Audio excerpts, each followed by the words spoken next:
So my name is Sébastien. I am a solution architect at WI, and I'm joined today by Justin, who is a field CTO and VP Global Solution Engineering at Kentik. Good evening, Justin. I know you're in Uh, Germany. yep. Good evening. Great to be here, Sebastian. So over the next hour, we are going to talk about network observability and more specifically what Kentik does in this space and how AI has made the platform even better. So a couple of slides about really more focusing on today's topic. And I just wanted to take again a couple of minutes to explain why we are talking about network observability today and why we've decided to add Kentik to our portfolio. So again, I would say 2 years ago, when we looked at what we were doing, what we did notice it's a gap between what we offer to our customers and the operation that we see on your side. So usually, we spend a lot of time with you. You invest a significant time and resources building a pretty nice infrastructure, super resilient, high available, well designed. So these infrastructure,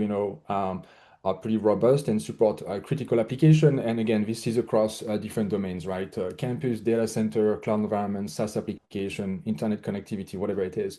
So you have this nice infrastructure that is in place that run your business, but that at some point you do see you face some issues, some application issues, some application slowness or performance issues. And then you need to answer question, right? You need to help business to understand what's going on. And then this type of question that you have to answer are kind of the one you see on this slide. Is the network really the problem? What applications are consuming bandwidth? Where is the latency being introduced?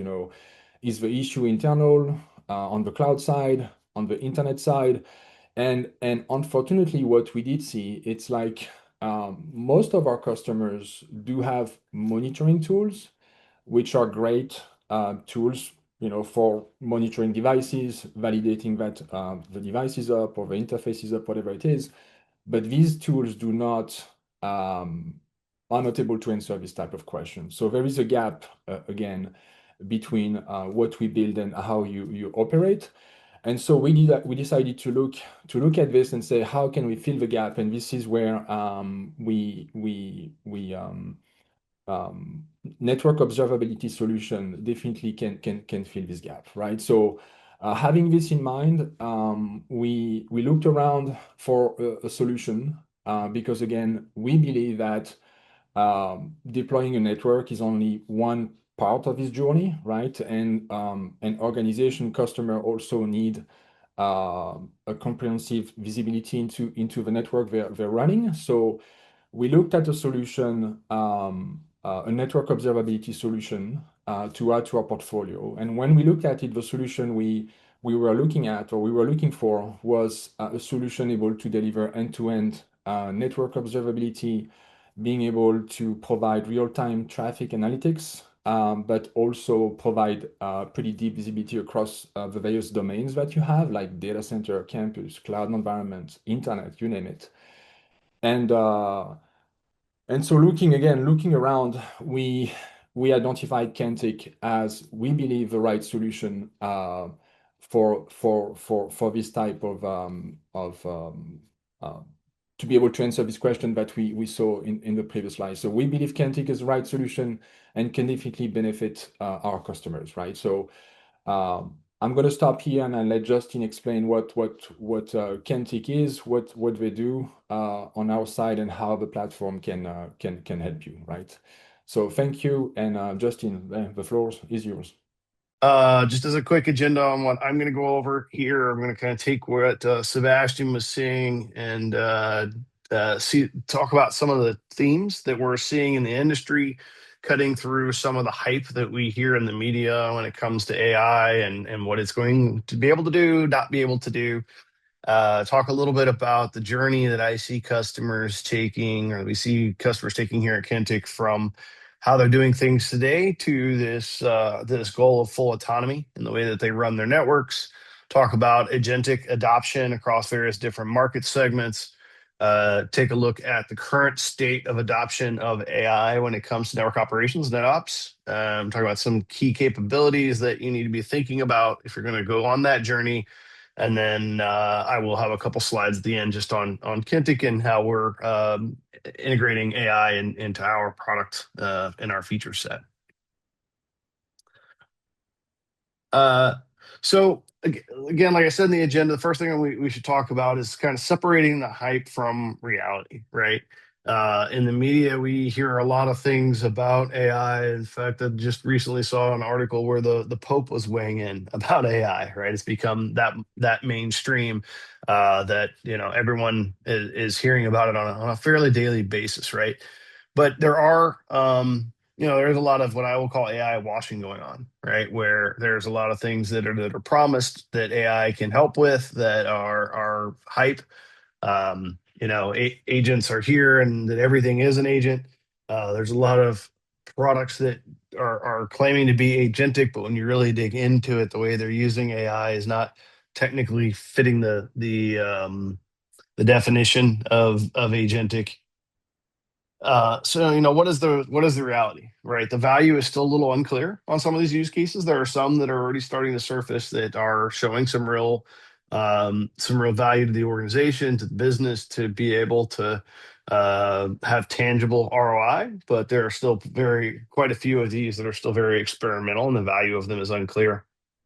I think the other thing that I see, especially in talking to customers, is this is going to be a marathon, not a sprint, right? People are still on this journey, still trying to figure it out, trying to figure out what, how some of these experiments that they're doing are going to actually pan out, the value they're going to deliver. And I think the third thing I would say, as far as the reality, is that more does not equal better, right? Just having more data and more things that AI is throwing at you and trying to get your attention span is not necessarily the path to success when it comes to leveraging AI, especially for network operations. So as I mentioned, it's a marathon, not a sprint, right? It's a journey that we're going to go on. I would we started here at Kentik, and I'll talk a little more on our product in a minute. But we started here at Kentik with answering some of those questions that Sébastien had on his slide. And what we saw with our customer base was, in every organization there was like one or two individuals usually that learned to navigate the Kentik UI and could understand how to answer those questions for your organization, right? So they understood the data and how they were looking at things on the screen in the Kentik product well enough to be able to answer questions for their organization about how the network was performing, where there were bottlenecks, where there were performance problems, if they were having an outage. And everybody came to them and was like, hey, Bob, I need this question answer, I need that question answer. And they became a bottleneck in their organization at being able to answer those type of questions. And so we built a fairly simple natural language query engine that we used to call Journeys, that was built into our product, that was built on LLMs, that just allowed you to translate one of those questions into a visualization, our product that would answer the question. And so that's sort of where we started. That's where you see a lot of people, is sort of kind of co-pilot type of uh, interactions where you ask questions and get answers back. Then the next step that I see people go to tend to be guided, where the answers are guided, and they do something like what's called retrieval augmented generation, or RAG, where they can feed, the LLM with context about their network, what protocols they run, what type of traffic they have on their network, things like that, that would help the LLM come back with better answers to those questions. The next step beyond that is typically supervised autonomy, basically meaning they allow the AI to do some changes in the network potentially, but a human has to be in the loop. Human has to be approving any change that they do before they make any changes. Then you have this concept of bounded autonomy, which is making that a little bit more advanced, where the human is probably monitoring the situation. And they've put boundaries around what the agent is allowed to do autonomously. So, maybe there's very simple changes to user profiles or to minor changes to firewall filters or provisioning of a new VLAN or things like that. They're fairly routine and simple changes that they allow the AI agent to go ahead and make on its own. And they're just having someone monitoring the situation as opposed to having to have it pre-approved before it does it. And again, the end goal for most organizations that I talk to, the end goal of all of this is to get to a point where it's fully autonomous, right? Where the human is no longer in the loop and the network, some companies you'll see called this self-healing, self-driving, fully autonomous. There's a lot of different terms that people throw around. I personally kind of like the fully autonomous. I think it is the easiest to understand what we're talking about here, but having AI be able to see or to analyze the network telemetry data, the network observability data, understand what's going on in the network, understand if there's a problem, make that fix, and then inform a human after the fact that, hey, I detected this problem and I made this change to fix this thing, right? And it's being fully autonomous. The other thing to consider and to think about on this journey is that it's not a straight line, right? A lot of people think it's as pretty as what I just showed on the last slide, where we're going to go from phase one to phase two to phase three, and it'll follow a straight line. What it really looks like in practice is a lot of these things don't pan out the way we thought. And we have some step backs, we have some rethinking and some reworking of the way we thought things were going to work to before we finally get to success. So if you and your organization are going on this journey and you're struggling, you're having some setbacks, just know that you're not alone. So what I see in all of our customers and in all of the industry is that there's a lot of experimentation. There are a lot of things that people are trying, and some of them work, and a lot of them probably don't. But you know, tweaking the approach and keeping at it tends to help you get to success. So, let's put some math behind this. Where, what domains are really applying what we consider to be truly agentic AI, right? Multi-part reasoning application in various different disciplines within IT, right? Probably not uncommon to hear about it in software engineering. There are a lot of organizations that are now having, whether it's Claude from Anthropic or uh, GitHub's Copilot or one of those type of things, helping with software development, right? I know a lot of organizations will have like tickets when they come in, bugs, let's say bug tickets when they come in, issues that get filed in a GitHub issue, have a copilot of some sort, an agent of some sort that goes through and analyzes the code, analyzes the problem description, tries to make a first pass at figuring out the fix for that, and even maybe going so far as to submitting a pull request saying, I found this was the bug that was reported. This is the problem I found in the code. This is the fix that I made, and then have a human in the loop who is able to go and verify that change is actually in fact the fix to that bug, and that there's not a not an error in there, not a hallucination in there that's caused that to go wrong. So seeing a lot of organizations that are to that point in their evolution where they're starting to have co-pilots and AI agents help them with bug fixes and tasks that are low risk with some amount of supervision by a human. Next one that we see most commonly is just doing like back office automation. This could be, in an IT shop, provisioning of new users or provisioning of email domains, email addresses on the domain, onboarding and offboarding of employees, things like that. So a lot of back office automation. And then there's a lot of other disciplines and a lot of other areas of IT where we are starting to see some agentic, but it kind of trails off really quickly, right? There's some progress being made in things like longer running tasks, agents interrupting for clarification. So, it like an agent, maybe going back to the back office automation example, an agent tries to provision the user and then runs into some issue and then reaches out, pops a ticket or reaches out to the human asking for um, clarification on what it actually should do to make sure that it's doing the right thing. And then we are starting to see use of auto approval of things increasing. I was talking to a manager recently who was telling me in his organization they've gotten to the point where they have AI agents approving expense reports. So his employees will actually submit an expense report, and of course they have finance rules and controls in place on what's acceptable uh, travel and expense policy, what the maximum amount is that you're supposed to pay for an airline ticket or a hotel room, some other things that they've sort of fed the agent with. This is our policy, this is what's acceptable, and this is what would be normal. And it automatically approves anything that's within those bounds, and anything that looks like an outlier would get kicked out for a human to review. So instead of having to have the manager and finance in some cases go through line by line in the expense report and make sure that everything matches the policy, being able to have that fully automated so the manager can spend their time on more impactful tasks for the organization. I talked a little bit about this headline in a previous slide, that this is a journey and not a straight line. And that, there are going to be some setbacks, and some of the experiments that we take, may work, some of them may not work out.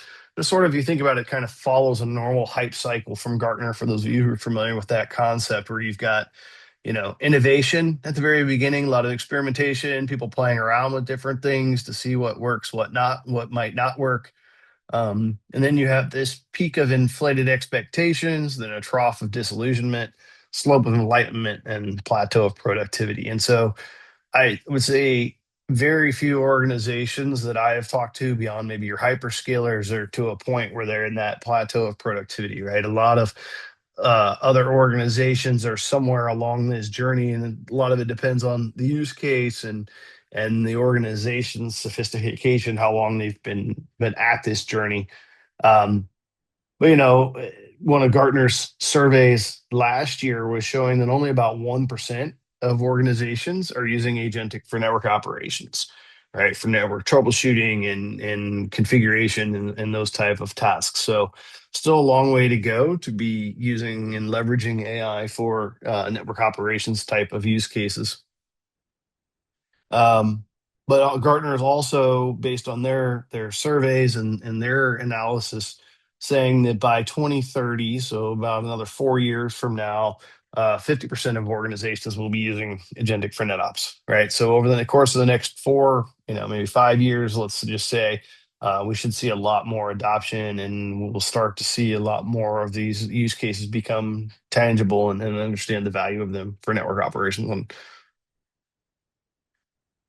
um, again, what does the journey look like from, like I said earlier, the assistant that just is able to answer questions to you, through guided assistance, through supervised autonomy, bounded autonomy, and then ultimately to full autonomy, right?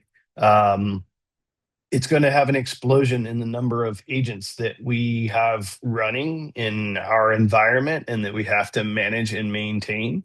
By some estimates, just looking at, again, at Gartner and some of the other analysts, um, by the time we get to full autonomy, a lot of organizations are going to have 50 or more agents per human that's doing all kinds of different tasks autonomously and theoretically coordinating and working together in an agentic tool chain in order to deliver the value of a fully autonomous network. Um, but we have, of course, a bottleneck between now and then to have the human in the middle to supervise this, so we can get to a point where we get to a level of trust that full autonomy is actually feasible and is actually, where we're at. So, what are some of the key capabilities for agentic NetOps that we need to make sure we're thinking about as we go down this journey? I'd say the first thing that I see, people probably make mistakes and undervalue, is the data foundation.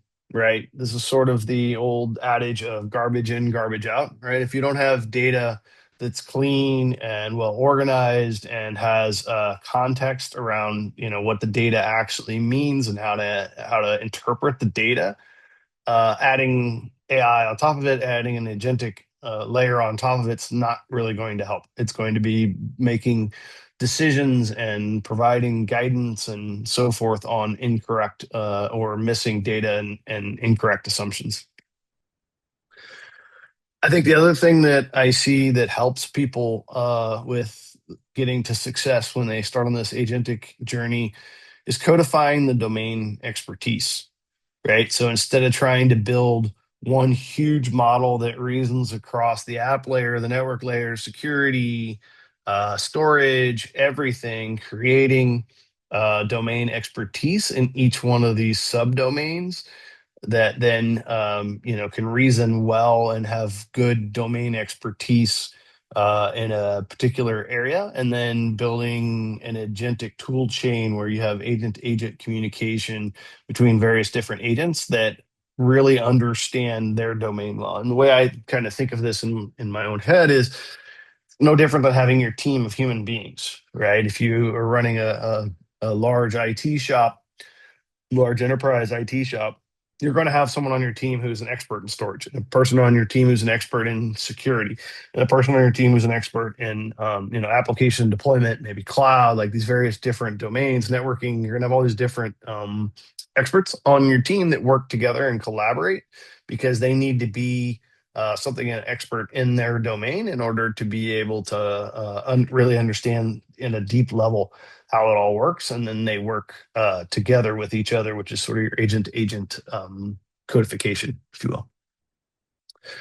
And then finally, the third thing is just this concept of mission critical grade agentic operations. So, taking this data that we were just talking about in context, making that be the foundation for these codified domain expertise, and making sure that that is rock solid and that each one of them works well in its own domain before you start building the tool chain on top of it. So making sure that each agent that's reasoning on that data is that agent in and of itself by itself is working well before you start trying to tool chain them together. Otherwise, that's going to make it really difficult. If someone asks a question of the agentic front end and it's tool chained across multiple domains, it's going to make it really hard to figure out where that went wrong if you get a wrong answer, if you have not tested each piece individually before you start stacking the layers.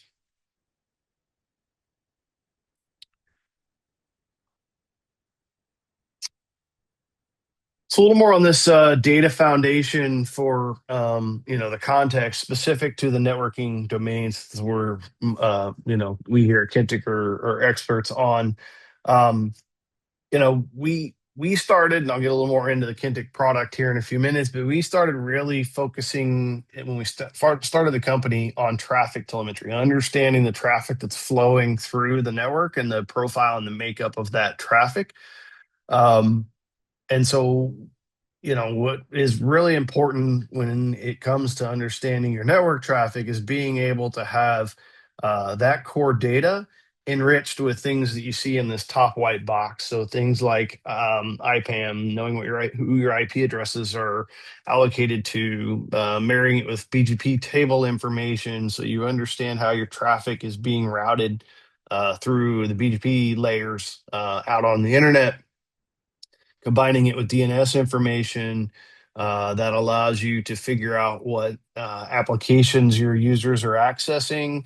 A lot of times that helps you then marry your network traffic with things like CDN names, OTT services that your users are consuming. So, you know, tagging it or enriching your network traffic data with these enrichments gives you good context. That was important when we first founded the company for allowing our customers to visualize traffic well in our UI.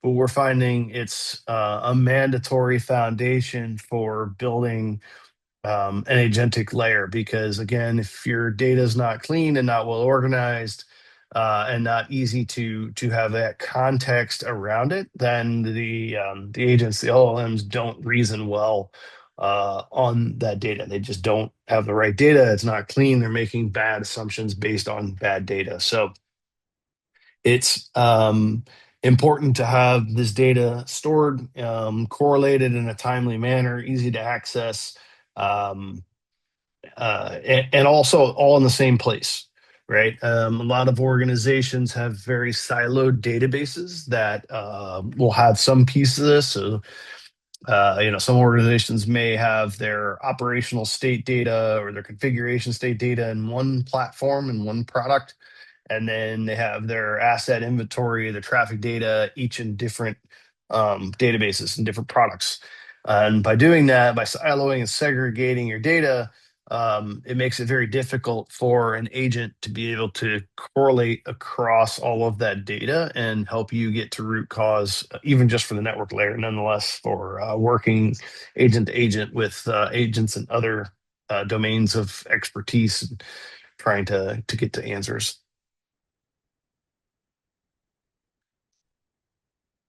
So a little bit more about codifying that domain expertise.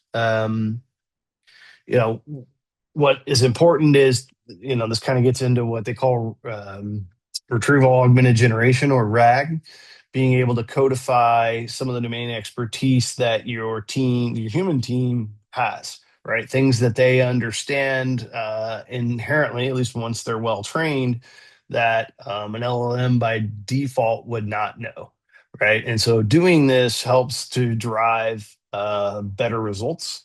So, things I've seen customers do, things we've done in our own product here at Kentik, is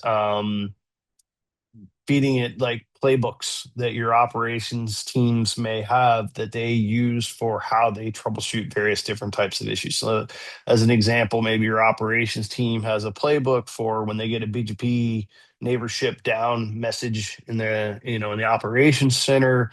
They have an agreed upon procedure that the operations team will follow to look at logs, to look at whether or not there's an interface that went down, interface counters, try and do a ping or a trace route across that particular interface that BGP session rides. So just there, there's usually a step-by-step procedure that your operations team follows. And so feeding that into a prompt as part of prompt engineering can help you codify the domain expertise, because then when you ask the agent to go and do a similar troubleshooting, it knows how to follow the step-by-step procedure that your operations team um, would normally follow.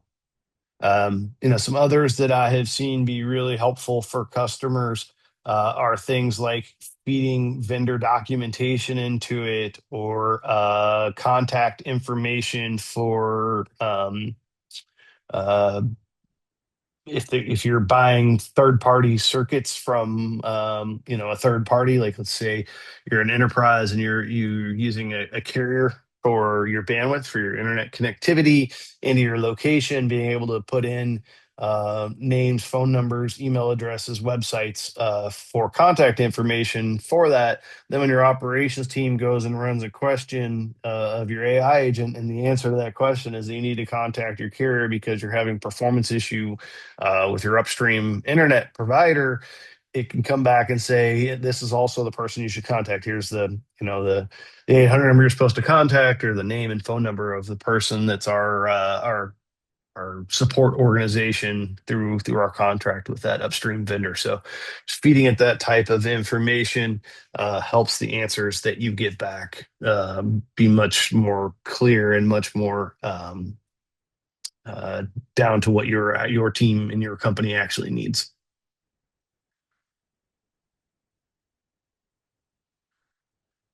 So again, we talked about the three things on the left being key capabilities that are very important if you're going to go on this agentic journey.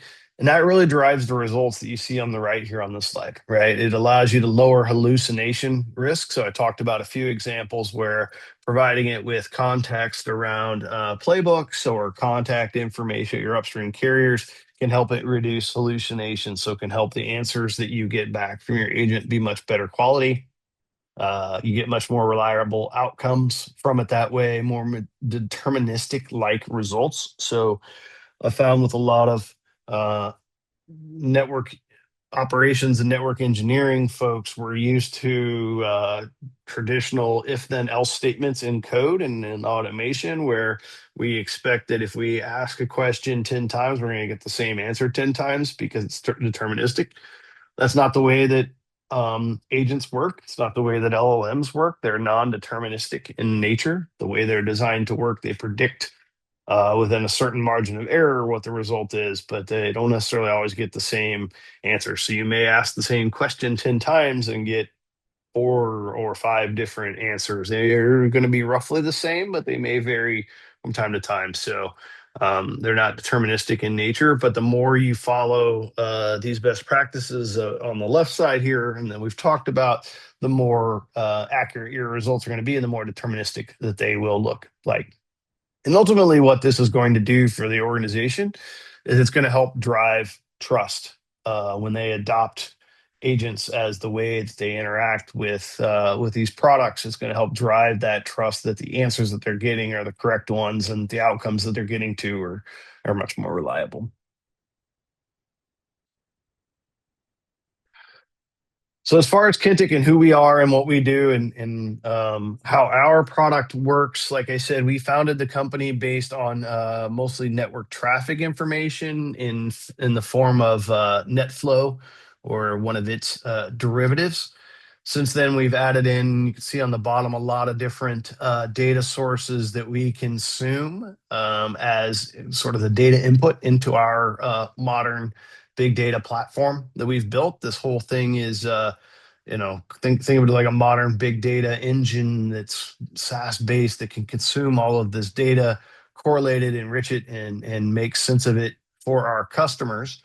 We enrich everything at ingest time so that it's well organized and has the context already ready to go. So when customers run queries in their environment, they already have pre-correlated data that's available to them. And we can do this across the internet edge in networks. We can do it for telcos. We can do it in data centers. We have some customers who are in what they call neo clouds these days, who are building AI fabrics for training AI workloads, cloud environments, SD-WAN, campus branch. There's a lot of various different types of network that we can observe for our customers.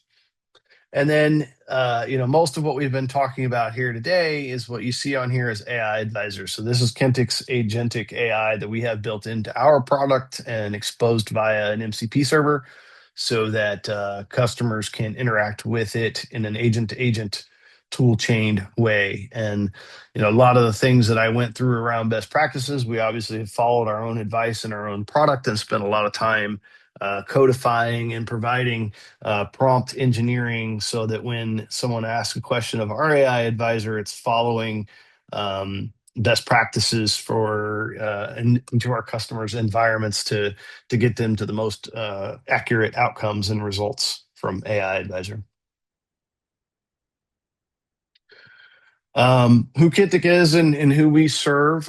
We have a little over 500 customers, and we span across a lot of different industries. So, retail, online payment platforms. I mentioned earlier AI hardware companies and AI neo clouds as customers of ours.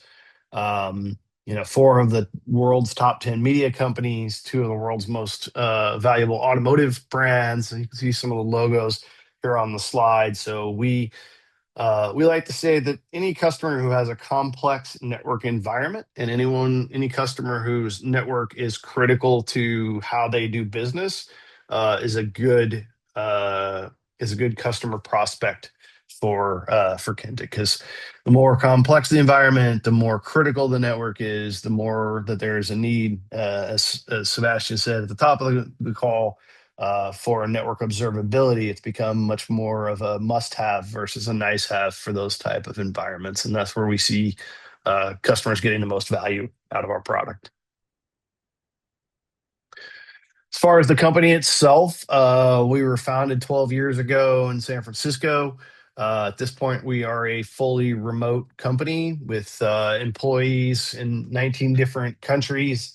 One of the things I'm always most proud about is our NPS score. So we have a greater than 70 NPS score across all those 500 customers that I was mentioning. So customers really do get value out of our product and are more than happy to go on the record and talk about the experience that they've had with our product, how much value that they get and continue to get on a daily basis out of our product. We'll go through each one of these stats, but I mentioned we built this system as a highly scalable big data system. So we ingest large volumes of data on a daily and an annual basis, and it can scale to some of the largest organizations, largest organizations on the planet. So just kind of as a journey that we went on here at Kentik and how we got to where we're at with our agentic NetOps investments. Again, we started with this foundation of just doing reasoning and guidance, providing answers to our users' questions with the correct context, and trying to help them get to root cause much faster. We've now taken that a step further and are working on doing agentic alert triage, which basically means that when an alert fires in the Kentik product, a customer can go in and use our AI advisor to help them triage and troubleshoot that alert and get to root cause much faster. So instead of a human being having to go through and click through various different screens, the Kentik can look at things like logs and metrics and interface flaps and things like that to troubleshoot a BGP issue. The AI advisor can do all of that and do all of it much quicker, correlate the data, and come back with a root cause for that alert. And where we're going, on our journey, similar to the journey I mentioned as an industry, is towards more autonomous action for human supervised types of changes where customers can go in, look at the AI advisor or agentic agent looking at issues in the network, not only coming up with root cause and suggesting a remediation, but with human supervised approval, being able to go in and actually make those changes for the customer on behalf of the customer and moving towards a fully autonomous future. I think that when we get to the point of fully autonomous networks, that will be a force multiplier for Kentik, but also for us as an industry, right? And you can see some quotes here from a few of our customers that have been involved in working on our agentic platform, our agentic AI advisor, and some of the ways that it has helped their team scale. And you leverage AI to make their teams much more efficient in their day-to-day NetOps tasks that their teams are asked to do.